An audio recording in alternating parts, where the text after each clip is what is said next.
प्यारे साथियों, भगवान श्री कृष्ण ने अर्जुन के माध्यम से संसार को गीता का उपदेश दिया था।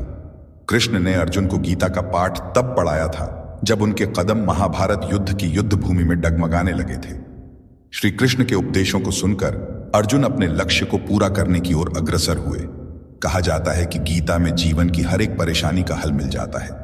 गीता में कही गई श्री कृष्ण की बातें आज भी जीवन में आगे बढ़ते रहने की प्रेरणा देती हैं। ऐसे में किसी भी परेशानी का हल पाने और जीवन में सफलता पाने के लिए गीता की कुछ बातों का ध्यान रखना चाहिए। माना जाता है कि जो भी व्यक्ति इस गीता ज्ञान का जीवन में अनुसरण कर लेता है वह हर काम में विजय हासिल कर लेता है। तो चलिए शुरुआत करते हैं गीता के अनमोल विचारों की। जय श्री कृष्णा साथियों, मेरी भक्ति मोटिवेशन चैनल में आपका स्वागत है। आशा करते हैं आप सब अच्छे होंगे। प्यारे साथियों, जब भगवान श्री कृष्ण कुरुक्षेत्र के मैदान में अर्जुन को गीता का उपदेश दे रहे थे, उस समय संजय धृतराष्ट्र के सारथी, जिन्हें महर्षि वेदव्यास ने दिव्य दृष्टि दी थी, अपनी दिव्य दृष्टि से वह सब देख रहे थे और उन्होंने गीता का उपदेश धृतराष्ट्र को सुनाया था। युद्ध भूमि में जब अर्जुन ने देखा कि उसे अपने गुरु, पितामह, भाई बंधु और सगे संबंधियों से युद्ध करना है तो उसका हृदय कांप उठा। उसने सोचा कि वो ऐसे राज्य को लेकर क्या करेगा जो उसे अपने प्रियजनों को मारकर प्राप्त होगा। युद्ध भूमि में अर्जुन भगवान श्री कृष्ण से कहता है, हे मधुसूदन, मैं अपने ही सगे संबंधियों का खून कैसे बहा सकता हूं? गुरुदेव तो एक शिष्य के लिए तो पिता और भगवान के समान होते हैं, तो फिर मैं उनका अनादर कैसे कर सकता हूं? मैं इतना गिरा और ओछा मनुष्य नहीं हूं, और पितामह वो तो आदरणीय ही नहीं, पूजनीय भी हैं, इतने पूजनीय कि जिनके आगे मैं नजर भी नहीं उठा सकता हूं, तो उनके आगे हथियार कैसे उठा सकता हूं? इस तरह अर्जुन भगवान श्री कृष्ण से कई तरह की निराशा और द्रवित भाव वाली बातें करते हैं और अंत में अर्जुन अपना धनुष रथ पर नीचे रख देता है। हे कृष्ण, मैं कुलघाती होने के पाप स्वयं अपने हाथों अपने माथे पर कैसे लिखूं? इसलिए मैं युद्ध नहीं करूंगा, मैं युद्ध नहीं करूंगा। ऐसा कहकर अर्जुन अपने धनुष और बाण को नीचे रख देता है। उधर धृतराष्ट्र कहते हैं कि संजय, तुम्हारी बातें भी श्री कृष्ण की बातों की तरह गोलमोल हैं, मेरी समझ में नहीं आती। अब तुम मुझे बताओ कि इस समय कुरुक्षेत्र में क्या हो रहा है? संजय धृतराष्ट्र से कहता है, महाराज श्री कृष्ण, युद्ध भूमि कुरुक्षेत्र में अर्जुन को गीता का ज्ञान दे रहे हैं और बता रहे हैं कि ये सारे रिश्ते नाशवान हैं। श्री कृष्ण अर्जुन से कहते हैं कि इस जन्म से पहले और इस जन्म के बाद इन रिश्तों का कोई महत्व नहीं रहता है, इसलिए कहता हूं कि जब शरीर नाशवान है तो ये रिश्ते भी नाशवान है। फिर श्री कृष्ण अर्जुन को बताते हैं कि तुम्हारे पिताश्री इस समय जिस भी जन्म में होंगे उनके लिए तुम्हारा रिश्ता समाप्त हो चुका है। पिता की बात छोड़ो, अपनी बात करो। पिछले जन्म में जब तुम्हारी मृत्यु हुई होगी उस समय तुम्हारे सब संबंधी और रिश्तेदार रोए होंगे। तुम्हारी पत्नी ने और तुम्हारे पुत्रों ने बहुत विलाप किया होगा, परंतु आज इस जन्म में तुम्हें याद भी नहीं कि तुम्हारी मृत्यु पर किस किस ने विलाप किया था। आज तुम्हारे लिए उनका या उनके रोने धोने का कोई मोल नहीं। इसलिए समझा रहा हूं कि ना किसी के मरने का शोक करो और ना किसी के साथ नाता टूटने का दुख करो। जिन्हें तुम समझते हो कि तुम्हारी मृत्यु के बाद वे शोक करेंगे और सारा जीवन भर रोते रहेंगे, वो भी असत्य है। मेरी माया के प्रभाव से उन रोने वालों को तू फिर से हंसता खेलता देखेगा। मित्र 10 दिन रोता है, भाई 20 दिन रोता है, पत्नी उससे अधिक रोती है और माता सबसे अधिक समय तक रोती है, परंतु सबके आंसू धीरे धीरे सूख जाते हैं और उन आंखों में फिर से नए नए सपनों की रोशनी चमकने लगती है। हे अर्जुन, क्या तुम बता सकते हो कि पिछले जन्म में तुम्हारे किस रिश्तेदार ने तुम्हारे लिए कितना विलाप किया था? यह सुनकर अर्जुन श्री कृष्ण से कहता है, नहीं केशव, ये मैं कैसे बता सकता हूं? मुझे तो ये तक याद नहीं कि वो सब कौन थे। यह सुनकर श्री कृष्ण कहते हैं, बस जिस तरह तुम अपने पिछले जन्म को भूल गए हो उसी तरह तुम अपने इस जन्म को भी भूल जाओगे। इस जन्म के रिश्तों का अर्थ तुम्हारे आने वाले जन्म में कुछ भी नहीं रह जाएगा। आज अभिमन्यु को अपना पुत्र समझ रहे हो सकता है कि पिछले जन्म में वह तुम्हारा पिता रहा हो या आने वाले जन्म में वह तुम्हारा महाशत्रु बन जाए।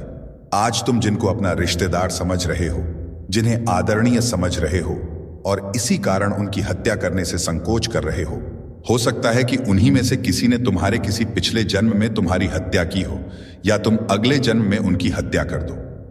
हे अर्जुन, ये रिश्ते शरीर के साथ ही जन्म लेते हैं और शरीर की मृत्यु के साथ ही मर जाते हैं। इसलिए इन रिश्ते नातों के चक्रव्यूह से बाहर निकलो। आत्मा अमर है और इस अमर सत्य को पहचानो। रिश्ते नाते तो बदलते रहते हैं। संजय से यह सुनकर धृतराष्ट्र कहते हैं, संजय, ऐसे ही लोग होते हैं जो परिवारों में फूट डाल देते हैं। भाई को भाई से अलग कर देते हैं, अखंड परिवार में दुश्मनी के बीज बो देते हैं। ये कृष्ण तो बातों का धनी है। बचपन में माखन खा खाकर इसकी बातें भी चिकनी चुपड़ी हो गई हैं। लगता है ये अर्जुन को रिश्तेदारी के मुंह से निकाल कर ही छोड़ेगा। यह सुनकर संजय कहता है, महाराज बातें सच्ची हों तो मनुष्य उसे तुरंत मान लेता है। श्री कृष्ण की बातें सच्ची हैं तभी तो दिल को भाती हैं। यह सुनकर धृतराष्ट्र कहते हैं, भाती हैं? अरे मेरे दिल में तो कृष्ण की बातें तीर की तरह चुभ रही हैं। मैं तो खुश था कि कृष्ण इस युद्ध में हथियार नहीं उठाएगा, परंतु अब पता चला कि उसकी भयंकर जीभ ही उसका शस्त्र है और वह इस शस्त्र का बेधड़क प्रयोग कर रहा है और कोई उसका कुछ नहीं कर सकता। संजय तुम मुझे बताओ कि अब उसकी जीभ कौन से अंगारे बरसा रही है। श्री कृष्ण कहते हैं, हे अर्जुन, इसलिए तुम्हें ना रिश्तों का मोह करना चाहिए और ना रिश्तों के टूटने का शोक करना चाहिए। यही सांख्य योग का ज्ञान है कि मनुष्य को एक सन्यासी की भांति सोचना चाहिए। ये सब रिश्ते नाते मोह को उत्पन्न करते हैं और मोह इन रिश्ते नातों को इतनी जोर से पकड़ लेता है कि जैसे एक लोभी पुरुष डूबते हुए भी धन की गठरी को पकड़ लेता है और आखिर में उसी गठरी के बोझ से खुद भी डूब जाता है। इसलिए अर्जुन अपने मन को सन्यासी बनाओ, मोह को छोड़ो और इस बात पर ध्यान दो कि इस समय तुम्हारा कर्तव्य क्या है, तुम्हारा धर्म क्या है और उसी के अनुसार कर्म करो। अर्जुन कहते हैं, हे केशव, एक तरफ तुम सन्यासी की भांति रहने को कह रहे हो और दूसरी ओर सब रिश्ते नाते को तोड़कर कर्म करने को कह रहे हो। ये दोनों बातें विरोधी हैं। केशव, तुम जानते हो कि मनुष्य जब कोई कर्म करता है तो उस कर्म का कोई कारण होता है, कोई प्रेरक होता है जिसकी प्रेरणा से मनुष्य कर्म करता है। कोई भावना तो होती है जिस भावना की पूर्ति के लिए मनुष्य अच्छा या बुरा कोई भी कर्म करता है। अर्थात कर्म की जड़ में एक भावना होती है और भावना की जड़ में कोई ना कोई रिश्ता होता है, क्योंकि किसी ना किसी रिश्ते की जड़ से ही तो भावना पैदा होती है। इसलिए यदि मनुष्य सारे रिश्ते तोड़ देगा और भावना को त्याग देगा तो फिर वह कर्म किसके लिए करेगा? श्री कृष्ण कहते हैं कि अपने धर्म के लिए। यह सुनकर अर्जुन कहते हैं, धर्म के लिए? अर्थात अपने धर्म के लिए भावना की आवश्यकता नहीं होती। यह सुनकर श्री कृष्ण कहते हैं, नहीं, धर्म के लिए भावना की नहीं, अपने कर्तव्य के ज्ञान की आवश्यकता होती है। श्री कृष्ण कहते हैं कि जब कोई मोह त्याग देता है तो उसे मेरी कृपा मिल जाती है। मोह रहित व्यक्ति परम आनंद प्राप्त करता है। इसीलिए मोह का त्याग करना चाहिए और जो हमारे पास है उसी में संतुष्ट रहना चाहिए। ज्यादा पाने का मोह रहेगा तो दुख बढ़ना तय है। साथियों, पूरे संसार को इस मोह माया ने अपने माया जाल में फांस रखा है। श्री कृष्ण कहते हैं, जो तुम्हारा साथ देता है तुम उसका साथ दो और जो तुम्हें धोखा देता है तुम उसे त्याग दो। जिस जगह आपका सम्मान ना हो वहां पर कभी जाना नहीं चाहिए, वरना लोग आपको कमजोर और मूर्ख समझेंगे। जहां बारिश ना हो वहां फसल खराब हो जाती है और जहां संस्कार ना हो वहां नस्ल खराब हो जाती है। इतनी जल्दी दुनिया की कोई चीज नहीं बदलती जितनी जल्दी इंसान की नियत और नजर बदल जाती है। इस संसार में वही सुखी है जो दुख में ज्यादा दुखी ना हो और सुख में ज्यादा उछले नहीं। सुख दुख, मान अपमान, जय पराजय, खोना पाना, आना जाना और लाभ हानि, यह सब लगे ही रहेंगे। जीवन में अगर एक जैसी स्थिति सदा बनी रहे तो मनुष्य का जीना मुश्किल हो जाएगा। जिन्हें दूसरों की थाली में घी ज्यादा दिखता है वे खुद कभी चैन से नहीं रह पाते। आप किसी की तारीफ कितनी भी कर सकते हो, लेकिन अपमान हमेशा नाप तोल कर करना, क्योंकि यह वह उधार है जो हर कोई ब्याज सहित चुकाने के लिए तैयार रहता है। जिंदगी में हद से ज्यादा खुशी और हद से ज्यादा गम किसी को मत बताना, क्योंकि यह दुनिया हद से ज्यादा खुशी पर नजर और हद से ज्यादा गम पर नमक लगाती है। व्यक्ति को हमेशा वह चाहिए जो उसके पास नहीं है, और वह मिल जाए तो नई महत्वाकांक्षा उसकी जगह ले लेती है और इस तरह पूरा जीवन असंतोष में ही बीत जाता है। संतुष्टि ही जीवन का मूल मंत्र है। अगर इंसान में संतोष है तो कोई दुख उसे तोड़ नहीं सकता। यही है जीवन का रहस्य। अहंकार की वजह से हम कितने रिश्तों से दूर हो जाते हैं। समय बड़ा बलवान होता है जो व्यक्ति को कभी मगरूर तो कभी मजबूर बना देता है। मित्र, यदि तुम्हारा समय बलवान है तो अहंकार से बचो, और यदि समय खराब है तो बुरी संगति से बचो। श्री कृष्ण कहते हैं, जिस तरह प्रकाश की ज्योति अंधेरे में चमकती है, ठीक उसी प्रकार सत्य भी चमकता है। इसलिए मनुष्य को हमेशा सत्य की राह पर ही चलना चाहिए। इस संसार का जब से निर्माण हुआ है तब से जन्म मृत्यु का चक्र चलता आ रहा है। ज्ञानी व्यक्ति ना तो मरने वाले का शोक करते हैं और ना ही उनका मोह करते हैं जो अभी जीवित हैं, क्योंकि वह जानते हैं कि जो मर गया वह फिर से जन्म लेगा और जो जीवित है वह एक दिन अवश्य मरेगा। घमंडी मनुष्य का वंश, वैभव और प्रतिष्ठा तीनों ही चले जाते हैं। विश्वास ना हो तो रावण, कौरव और कंस को देख लो। जैसे हवा के झोंके नाव को भटका देते हैं, वैसे ही मनुष्य की इच्छाएं बुद्धि को भटका देती हैं। हे अर्जुन, मैं सभी प्राणियों के हृदय में स्थित सबका आत्मा हूं। संपूर्ण प्राणियों का आदि, मध्य और अंत भी मैं ही हूं। मैं ग्रहों में सूर्य हूं, वेदों में सामवेद हूं, देवों में इंद्र हूं, इंद्रियों में मन हूं। मैं ब्रह्मा हूं, मैं विष्णु हूं, मैं महेश हूं। जलाशयों में मैं समुद्र हूं, पर्वतों में मैं हिमालय हूं। इस संपूर्ण संसार में तुम जो कुछ भी देख पाते हो सब मैं ही हूं। भगवान श्री कृष्ण कहते हैं, मन की शांति से बढ़कर इस संसार में कोई भी संपत्ति नहीं है। जिस व्यक्ति ने अपने मन को शांत रखना सीख लिया है, उससे ज्यादा धनवान इस संसार में कोई नहीं। मनुष्य के दुखों का कारण उसका मोह है। जितना अधिक मोह करेगा उतना ही अधिक कष्ट भोगेगा। श्रीमद् भगवत गीता में भगवान श्री कृष्ण कहते हैं, मनुष्य को परिणाम की चिंता किए बिना निस्वार्थ और निष्पक्ष होकर अपने कर्तव्यों का पालन करना चाहिए। अपने जीवन की चुनौतियों से भागना नहीं चाहिए और ना ही भाग्य को दोष देना चाहिए। हे अर्जुन, आसक्ति से ही कामना का जन्म होता है। सदैव संदेह करने वाले इंसान के लिए प्रसन्नता ना तो इस लोक में है और ना ही परलोक में। जो अपने मन को नियंत्रण में नहीं रखता, उसके लिए वह शत्रु के समान काम करता है। अशांत मन को नियंत्रित करना कठिन है, लेकिन अभ्यास के द्वारा इसे वश में किया जा सकता है। भगवत गीता में श्री कृष्ण बताते हैं कि पृथ्वी पर जिस प्रकार मौसम का बदलाव होता रहता है, उसी प्रकार हमारे जीवन में भी सुख दुख आते जाते रहते हैं। इनसे हमें विचलित नहीं होना चाहिए। हे अर्जुन, समय से पहले और भाग्य से अधिक किसी को कुछ नहीं मिलता। जैसे दीपक की बाती को दीपक तले छुपा अंधेरा दिखाई नहीं देता, वैसे ही मनुष्य को जवानी के पीछे छुपा बुढ़ापा और कमजोरी दिखाई नहीं देती। किसी भी प्राणी को उसका मन जीवन के अंत तक अपने जाल से निकलने नहीं देता। रस्सी में बांधकर उसे तरह तरह के नाच नचवाता रहता है। वह जीव को इतनी फुर्सत ही नहीं देता है कि वह अपने अंतर मन में झांक कर अपनी आत्मा को पहचाने और आत्मा के अंदर जिस परमात्मा का प्रकाश है, उस परमात्मा का साक्षात्कार करे, उसे देख सके। जब भगवान श्री कृष्ण से अर्जुन पूछते हैं कि हे केशव, यह सब मानकर कि आत्मा नित्य सनातन और अजन्मा है, उसे शस्त्र नहीं काट सकते, आग नहीं जला सकती, फिर भी प्राणी की आत्मा को दुख सुख, शोक खुशी, मान अपमान, पीड़ा और आनंद का एहसास क्यों होता है? तब भगवान श्री कृष्ण कहते हैं, हे पार्थ, मैंने पहले ही तुम्हें बताया कि सुख दुख का आभास करना आत्मा का काम नहीं, बल्कि शरीर का काम है। तब अर्जुन कहते हैं, हे केशव, शरीर को दुख और पीड़ा तभी होगी जब शरीर को कोई चोट लग जाए या उसका कोई अंग कट जाए। जैसे शरीर में आग लग जाए, उससे जो पीड़ा होती है वह तो शरीर की पीड़ा है, परंतु मानहानि होने से जो दुख होता है या मान होने से जो आनंद आता है, उसमें तो शरीर को कोई चोट नहीं पहुंचती। वह मानहानि का दुख, वह अपकीर्ति की पीड़ा तो आत्मा को ही होती है ना। तब भगवान श्री कृष्ण अर्जुन से कहते हैं, नहीं अर्जुन, यह कीर्ति, अपकीर्ति, मान अपमान, यह लाभ हानि, यह जीतने का आनंद अथवा हारने की पीड़ा, यह भी आत्मा को नहीं होती। यह आत्मा का काम नहीं है, बल्कि यह तो मन की शरारत है। भगवान श्री कृष्ण कहते हैं, हे अर्जुन, यह याद रखो कि प्राणी के शरीर का एक अदृश्य अंग है, मन, जो दिखाई नहीं देता लेकिन सबसे शक्तिशाली हिस्सा है, और आत्मा से इसका कोई संबंध नहीं है। आत्मा रथ में बैठा हुआ रथ का स्वामी है, तो मन शरीर रूपी रथ का सारथी है। यह मन ही इंद्रियों के घोड़ों को इधर उधर भटका देता है और जवानी के आवेश में चंचल हो जाता है। कभी जवानी के आवेश में यही चंचल मन मनुष्य को इस भ्रम में डाल देता है कि वह सर्वशक्तिमान है, वह सब कुछ कर सकता है और वह यहाँ का राजा है, जिसके आगे हर कोई झुक जाने को विवश है और जिसे हर कोई प्रणाम करता है। जब शरीर के दीपक में जवानी की शक्ति का घी समाप्त हो जाता है और दीपक तले अंधेरा छा जाता है, तो मनुष्य घबराकर चिल्लाने लगता है, मैं बीमार हूं, मैं दुखी हूं, मैं मर रहा हूं, मुझे बचाओ। और यह रोने का नाटक भी मन ही करता है। हे अर्जुन, मनुष्य को मैं के घमंड की मदिरा पिलाकर मदहोश करने वाला पाखंडी केवल मन ही है। उसके हाथों में मोह माया का जाल है, जिसे वह मनुष्य की इच्छाओं पर डालता रहता है और उसे अपने वश में करता रहता है।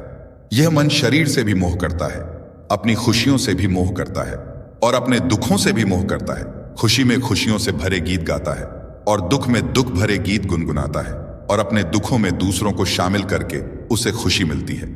हे पार्थ, प्राणी के लिए आवश्यक है कि वह अपने मन को काबू में करके अपने अंतर मन में झांक कर आत्मा को देखे, तभी उस आत्मा के अंदर उसे परमात्मा का प्रकाश स्पष्ट दिखाई देगा। मनुष्य अपने विश्वास से निर्मित होता है। जैसा वह विश्वास करता है वैसा ही वह बन जाता है। इस संसार में भाग्य से अधिक और समय से पहले ना किसी को मिला है और ना ही कभी मिलेगा। जीवन में वाणी को संयम में रखना अनिवार्य है, क्योंकि वाणी से दिए हुए घाव कभी भरे नहीं जा सकते। श्री कृष्ण कहते हैं, धर्म के लिए लड़ना सीखो, अधर्मी का काल बनना सीखो और अपनों के लिए त्याग करना सीखो। सत्य हमेशा पानी पर तेल की एक बूंद के समान होता है। उस पर कितना भी असत्य का पानी डालो वह हमेशा ऊपर ही तैरता है। उस व्यक्ति पर कभी विश्वास मत करना जो आपको दूसरों के राज बताता है। बुद्धि सबके पास है, अब चालाकी दिखानी है या ईमानदारी, ये तो हमारे संस्कारों पर निर्भर करता है। लेकिन चालाकी 4 दिन ही चमकती है और ईमानदारी जीवन भर चमकती रहती है। अपनी आर्थिक स्थिति को राज रखना चाहिए। अगर आपकी आर्थिक स्थिति अच्छी है तो लोग आपसे उधार मांगने लगेंगे, और अगर आपकी आर्थिक स्थिति बुरी है तो लोग आपका सम्मान नहीं करेंगे और आपका साथ नहीं देंगे। इसलिए अपने सुख और दुख को अपने तक ही सीमित रखना चाहिए। फलों से सीखें, नमक लगने पर भी स्वाद बढ़ाते हैं, और एक इंसान है जो मीठा खाने पर भी जहर ही उगलता है। अपने जीवन में कभी भी ना किसी को आनंद में वचन दो और ना क्रोध में उत्तर दो और ना ही दुख में कभी निर्णय लो। कोई व्यक्ति चाहे लाख चीजें जान ले, चाहे वह पूरे जगत को जान ले, लेकिन अगर वह स्वयं को नहीं जानता तो वह अज्ञानी है। अगर कोई आपको ठुकरा दे तो बुरा मत मानना, क्योंकि वे वास्तव में आपकी कीमत नहीं जानते। हमेशा शांत रहें, इससे आप जीवन में खुद को बहुत मजबूत पाएंगे, क्योंकि लोहा ठंडा होने पर ही मजबूत होता है, मगर गर्म होने पर उसे किसी भी आकार में ढाला जा सकता है। किसी विपत्ति के समय आपको ये 7 गुण बचाएंगे: आपका ज्ञान, आपकी विनम्रता, आपकी बुद्धि, आपके भीतर का साहस, आपके अच्छे कर्म, सच बोलने की आदत और ईश्वर में विश्वास। मुश्किल समय में व्यक्ति अकेला हो जाता है, लेकिन मुश्किलों की वजह से वही व्यक्ति मजबूत हो जाता है। भगवान पर विश्वास उस बच्चे की तरह करो जिसे हवा में उछालो तो वह हंसता है, वह डरता नहीं है, क्योंकि वह जानता है कि आप उसे कभी गिरने नहीं देंगे। कान्हा कहते हैं, तू मन छोटा मत किया कर, जहां तेरे अपने मुंह फेर लेंगे वहां मैं तुम्हारा साथ दूंगा। तू किसी के आगे इतना भी मत झुक कि वह तुझे गिरा हुआ समझने लग जाए। लोग तुम्हारी कदर तभी करेंगे जब तुम उन्हें उन्हीं की तरह नजरअंदाज करना सीख जाओगे।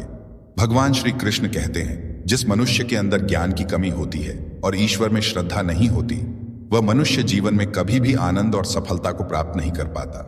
ये 4 बातें मनुष्य को जीवन भर याद रखनी चाहिए। पहली, त्याग के बिना मनुष्य का भाग्य नहीं बन सकता। दूसरी, कुछ छोड़े बिना कुछ पाया नहीं जा सकता। तीसरी, जो देता नहीं वह लेने का भी अधिकारी नहीं। चौथी, मनुष्य बिना बीज बोए फल खाने की आस में जीवन बर्बाद करता है। कभी किसी के सामने अपनी सफाई पेश मत करना, क्योंकि जिसे तुम पर विश्वास है उसे सफाई की कोई जरूरत नहीं, और जिसे तुम पर विश्वास नहीं है वह तुम्हें कभी समझेगा ही नहीं। बुद्धिमान लोग चुप रहते हैं, समझदार लोग बोलते रहते हैं, और मूर्ख लोग हमेशा बहस करते रहते हैं। सपनों और लक्ष्य में एक ही अंतर है। सपनों के लिए बिना मेहनत की नींद चाहिए और लक्ष्य के लिए बिना नींद की मेहनत। सोच अच्छी होनी चाहिए, क्योंकि नजर का इलाज तो संभव है, लेकिन नजरिए का नहीं। आप स्वयं को अच्छा बना लीजिए, दुनिया से एक बुरा इंसान स्वतः ही कम हो जाएगा। साथ छोड़ने वाले को तो सिर्फ एक बहाना चाहिए, वरना साथ निभाने वाले तो आखिरी सांस तक साथ नहीं छोड़ते। जिंदगी में एक बात जरूर याद रखना, कोई हाथ से छीनकर जरूर ले जा सकता है, लेकिन कोई भाग्य से छीन कर नहीं। किसी को कुछ देकर घमंड मत करना, क्या पता तू दे रहा है या पिछले जन्म का कर्ज चुका रहा है। प्रेम सदैव माफी मांगना पसंद करता है और अहंकार सदैव माफी सुनना पसंद करता है। भगवान श्री कृष्ण कहते हैं, कर्म ही तुम्हारी पहचान है, वरना एक नाम के तो यहाँ हजारों इंसान हैं। अच्छे कर्म करने के बावजूद भी लोग केवल तुम्हारी बुरी बातें ही याद रखेंगे। इसीलिए लोग क्या कहते हैं, इस पर कभी ध्यान मत दो। किसी को धोखा देना एक कर्ज है जो आपको किसी और के हाथों एक दिन जरूर मिलेगा। एक अच्छी नजर वही है जो सिर्फ अपनी कमियों और दूसरों के गुणों को तलाश करती है। कभी उस व्यक्ति पर भरोसा मत करो जो वक्त के साथ स्वभाव बदल लेता है। लोग दर्पण कभी भी ना देखते अगर दर्पण में चित्र की जगह चरित्र दिखाई देता। जीवन में कभी किसी से अपनी तुलना मत करो, तुम जैसे भी हो सर्वश्रेष्ठ हो। इस दुनिया में 2 तरह के लोग होते हैं। पहले वह जो छोटी सी मुसीबत आने पर डर जाते हैं, घबरा जाते हैं और दुखी हो जाते हैं, और दूसरे वे लोग चाहे उनकी जिंदगी में कितनी भी बड़ी मुश्किलें आ जाएं, लेकिन वह हमेशा खुश रहते हैं, हर मुसीबत में खुद को संभाल लेते हैं। एक वह होते हैं जिनके पास सब कुछ होता है लेकिन फिर भी हमेशा दुखी दिखते हैं, और दूसरे वह जिनके पास चाहे कुछ भी ना हो लेकिन फिर भी वह प्रभु का नाम लेते हैं और हमेशा मुस्कुराते रहते हैं। सबको अपना जीवन बदलने के लिए समय मिलता है, परंतु समय बदलने के लिए दोबारा जीवन नहीं मिलता। श्री कृष्ण कहते हैं, जो होने वाला है वह होकर रहता है, और जो नहीं होने वाला वह कभी नहीं होता। ऐसा निश्चय जिनकी बुद्धि में होता है उन्हें चिंता कभी नहीं सताती है। हे अर्जुन, तुम इस दुनिया में अकेले ही आए थे और अकेले ही जाओगे। वास्तविकता में यहां कोई आपका अपना है ही नहीं। एक दिन जो माँ बाप हमें जन्म देते हैं वह भी हमें छोड़कर चले जाते हैं, तो औरों से तो क्या उम्मीद करना। यदि कोई आपका साथ छोड़ दे तो याद रखना वह ईश्वर सदा आपके साथ है, वह आपका साथ कभी नहीं छोड़ता। श्री कृष्ण कहते हैं, चाहे कोई मनुष्य मुझे माने या ना माने, लेकिन मैं उसका साथ कभी नहीं छोड़ता, क्योंकि यह सब मेरी ही संतानें हैं। इसीलिए जो इंसान खुद को अकेला समझकर दुखी हो जाता है, उसे अकेलेपन से डरने और दुखी होने की कोई जरूरत नहीं है। जीवन में जब भी कोई मुश्किल आए तो हिम्मत मत हारो, बस थोड़ा धीरज रखो। जो लोग मुश्किल वक्त में खुद को थोड़ा संभाल कर धीरज रख लेते हैं वे हर मुश्किल को आसानी से पार कर जाते हैं, लेकिन जो लोग मुश्किलों से डर जाते हैं उनकी मुश्किलें और बढ़ जाती हैं, और जो लोग मुश्किल में अपनी हिम्मत को संभाल लेते हैं वे बड़ी से बड़ी मुश्किल को भी आसानी से पार कर जाते हैं। जीवन में सबसे बड़ी गलती वही होती है जिस गलती से हम कुछ सीख नहीं पाते हैं। तुम आज जो भी काम कर रहे हो उसका फल तुम्हें कल प्राप्त होगा, और आज जो तुम्हारे पास है वह तुम्हारे द्वारा किए गए पिछले कर्मों का ही फल है। श्री भगवान कहते हैं, जिस प्रकार समुद्र की स्थिति अचल है, भारी से भारी आंधी तूफान आने पर या अनेक नदियों के जल प्रवाह उसमें प्रविष्ट होने पर भी वह अपनी स्थिति से विचलित नहीं होता, मर्यादा का त्याग नहीं करता, उसी प्रकार परमात्मा के स्वरूप में स्थित योगी की स्थिति भी सर्वथा अचल होती है। बड़े से बड़े सांसारिक सुखों दुखों का सहयोग वियोग होने पर भी उसकी स्थिति में जरा भी अंतर नहीं पड़ता। वह योगी परमात्मा में नित्य निरंतर अटल और एक रस स्थित रहता है। जो मनुष्य संपूर्ण कामनाओं को त्याग कर ममता रहित, अहंकार रहित और मोह रहित होकर विचरण करता है, वही मनुष्य शांति को प्राप्त कर पाता है। कान्हा कहते हैं, जो दर्द आज सह रहे हो आगे चलकर वही तुम्हारी ताकत बनेगा। मुसीबत में अगर मदद मांगना हो तो सोचकर मांगना, क्योंकि मुसीबत थोड़ी देर के लिए ही होती है और एहसान जिंदगी भर का होता है। तजुर्बे उम्र से नहीं बल्कि हालातों से आते हैं। जमाने में आए हो तो जीने का हुनर भी रखना। दुश्मन से कोई खतरा नहीं, बस अपनों पर नजर रखना। रात भर गहरी नींद आना इतना आसान नहीं, उसके लिए दिन भर ईमानदारी से जीना पड़ता है।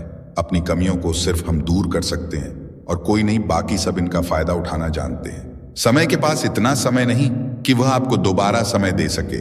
जो बदला जा सके उसे बदलिए, जो बदला ना जा सके उसे स्वीकार कीजिए, और जो स्वीकारा ना जा सके उससे दूर हो जाइए, लेकिन खुद को खुश रखिए। वह भी एक बड़ी जिम्मेदारी है। जब हम अपने रिश्ते के लिए वक्त नहीं निकाल पाते तब वक्त हमारे बीच से रिश्ता निकाल देता है। जो आपकी बुराई करते हैं उन्हें करने दो, क्योंकि बुराई वही करते हैं जो बराबरी नहीं कर सकते। अगर खुश रहना चाहते हैं तो लोगों की बातों पर कम और अपने विचारों पर ज्यादा ध्यान दें। भगवान पर विश्वास बिल्कुल उस बच्चे की तरह करो जिसको हवा में उछालो तो वह हंसता है, डरता नहीं, क्योंकि वह जानता है कि आप उसे गिरने नहीं दोगे। श्रीमद् भगवत गीता में भगवान श्री कृष्ण कहते हैं कि हे अर्जुन, मेरा इन तीनों लोकों में ना तो कुछ कर्तव्य है और ना ही मुझे कोई वस्तु प्राप्त करने योग्य है, फिर भी मैं कर्म करते हुए अपने कर्तव्य का निर्वाह करता हूं। हे पार्थ, यदि मैं कर्मों को करने में सावधानी ना बरतूं तो बड़ा अनर्थ हो जाएगा, क्योंकि मनुष्य सब प्रकार से मेरे ही मार्ग का अनुसरण करते हैं। यज्ञ से बचे हुए अन्न को खाने वाले श्रेष्ठ पुरुष सब पापों से मुक्त हो जाते हैं, और जो पापी लोग अपना शरीर पोषण करने के लिए ही अन्न पकाते हैं वे तो पाप को ही खाते हैं। अर्थात जो लोग ईश्वर को याद किए बिना जिंदा रहने में ही लगे रहते हैं उन्हें चोर समझना चाहिए। केवल ज्ञान ही एक ऐसा अक्षय तत्व है जो कहीं भी किसी भी अवस्था में और किसी भी हाल में मनुष्य का साथ नहीं छोड़ता। धरती पर जिस प्रकार मौसम में बदलाव आता है उसी प्रकार जीवन में भी सुख दुख आता जाता रहता है। युद्ध हो या जीवन सफलता केवल 3 शस्त्रों से प्राप्त होती है, धर्म, धैर्य और साहस। कान्हा कहते हैं, सेवा सबकी कीजिए मगर आशा किसी से मत रखिए, क्योंकि सेवा का सही मूल्य भगवान ही दे सकता है, इंसान नहीं। नियत साफ हो तो एक लोटा जल भी कबूल है, वरना दिखावे के तो 56 भोग भी फिजूल है। कहाँ मिलता है कोई ऊपर वाले के सिवा समझने वाला, जो भी मिलता है बस समझा कर चला जाता है। भगवान के फैसले पर कभी शक मत करना, अगर सजा मिल रही है तो कोई गलती भी अवश्य ही होगी। अगर आप सही हो तो कुछ सही साबित करने की कोशिश ना करो, बस सही बने रहो, गवाही खुद वक्त देगा। वहां बैठकर रोना बहुत सुकून देता है, जहां कृष्ण के सिवाय कोई और सुनने वाला ना हो। जितना इंतजार वह आपसे करवा रहा है, समय आने पर वह इतना देगा कि संभाल भी नहीं पाओगे। मित्रता आवश्यक है, संबंध भी आवश्यक है, परंतु जीवन की कठिन परिस्थिति यह दर्शाती है कि अकेले रहने की कला का आना भी आवश्यक है। जिंदगी में इतना सफर करने के बाद एक बात तो सीख ली है मैंने कि उस गली में कभी अपना कदम भी मत रखना जहां के लोग आपकी कदर नहीं करते। कदर करो उस इंसान की जो तुम्हारे सबसे ज्यादा नजदीक है। जो नजदीक भी नहीं आना चाहते, उनका तो ख्याल करना भी छोड़ दो। उसे लौटना होगा तो लौट आएगा। कदर तो उसकी करो जिसे तुमसे दूर जाने में भय लगता है। ये कस्में वादे सब झूठे होते हैं, क्योंकि सबसे ज्यादा कसम वही खाते हैं जो सबसे ज्यादा झूठ बोलते हैं। दीपक का जीवन इसीलिए वंदनीय नहीं है कि वह जलता है, बल्कि इसीलिए वंदनीय है कि वह दूसरों के लिए जलता है, दूसरों से नहीं जलता। कान्हा कहते हैं, जीवन में कभी मौका मिले तो किसी के लिए सारथी ही बनना, स्वार्थी नहीं। किससे कब और कितना बोलना है, अगर तुमने यह समझ लिया तो तुम अपनी जिंदगी के सार्थक बन चुके हो। कामयाबी और नाकामयाबी दोनों जिंदगी के हिस्से हैं और दोनों ही स्थायी नहीं है। जिंदगी की आधी शिकायतें यूं ही दूर हो जाएंगी अगर लोग एक दूसरे के बारे में बोलने की जगह एक दूसरे से बोलना सीख जाएंगे। विश्वास किसी पर इतना करो कि वह तुम्हारे साथ छल करते समय खुद को दोषी समझे, और प्रेम किसी से इतना करो कि उसके मन में सदैव तुम्हें खोने का डर बना रहे। चार वेदों का अर्थ नहीं भी जानो तो कोई बात नहीं, लेकिन समझदारी, जवाबदारी, वफादारी और ईमानदारी, इन चार शब्दों का मर्म जान लो तो भी जीवन सार्थक हो जाएगा। हे अर्जुन, जिस काल में तेरी बुद्धि मोह रूपी दलदल को भली भांति पार कर जाएगी, उस समय तू सुने हुए और सुनने में आने वाले इस लोक और परलोक संबंधी सभी भोगों से वैराग्य को प्राप्त हो जाएगा। हे पार्थ, धर्म से भरा हृदय धर्म का परामर्श देता है और अधर्म से भरा हृदय अधर्म का परामर्श देता है। कान्हा कहते हैं, दुष्ट लोगों की भलाई कभी नहीं करनी चाहिए, क्योंकि बिच्छू को आप कितना भी प्यार कर लो फिर भी वह डंक ही मारेगा। लोग तुम्हारी कदर तभी करेंगे जब तुम भी उन्हें उन्हीं की तरह नजरअंदाज करना सीख जाओगे। जिन्हें उधार लेने और दूसरों से एहसान लेने की आदत होती है, वह हमेशा तनाव में घिरे रहते हैं। उस इंसान की कद्र कम की जाती है जमाने में जो दूसरे इंसान की कद्र नहीं करता। किसी को इतना भी सर पर मत बैठा लेना कि सर दर्द बन जाए, और किसी की इतनी भी खुशामद मत करना कि वह आपके लिए बेकदर हो जाए। आईने में जो दिखता है उसके अलावा किसी और पर आंख मूंद कर भरोसा मत करना। दूर रहना उन लोगों से जो आपकी कदर तब तक करते हैं जब तक आप कामयाब हो। जल्दबाजी में कोई भी फैसला ना ले, क्योंकि जल्दबाजी में लिया गया फैसला अक्सर गलत हो जाता है। अपने पंखों पर भरोसा रख, हवाओं के भरोसे तो पतंगे उड़ा करती हैं। यहां गरीब जमीन पर पड़ी रोटी भी हंसी खुशी खा लेता है, वहां अमीर हाथ से मिली रोटी की भी कदर नहीं करता। जो मिला नहीं उसे पाने की ख्वाहिश जरूर करना, पर जो मिला है उसकी बेकद्र कभी मत करना। प्यार का असर उस रिश्ते में खत्म हो जाता है जहां एक दूसरे की कद्र करना कम हो जाता है। जिन्हें जो कहना है कहने दो, उनको हम नहीं वक्त जवाब देगा। क्यों भरोसा करता है तू गैरों पर, जबकि चलना है अपने ही पैरों पर। जिन्हें नींद से प्यार है वह सुहाने सपने देखते रहते हैं, पर जिन्हें अपने सपनों की कदर है उन्हें नींद तक नहीं आती। जहां रहने के लिए घर मिल जाए पर घर के लोगों से कदर ना मिले, ऐसे घर पर रहने से अच्छा सड़क पर रहना है। प्यारे साथियों, आज की वीडियो में बस इतना ही। मिलते हैं अगली वीडियो में नई कहानी के साथ। तब तक के लिए जय श्री राधे कृष्णा।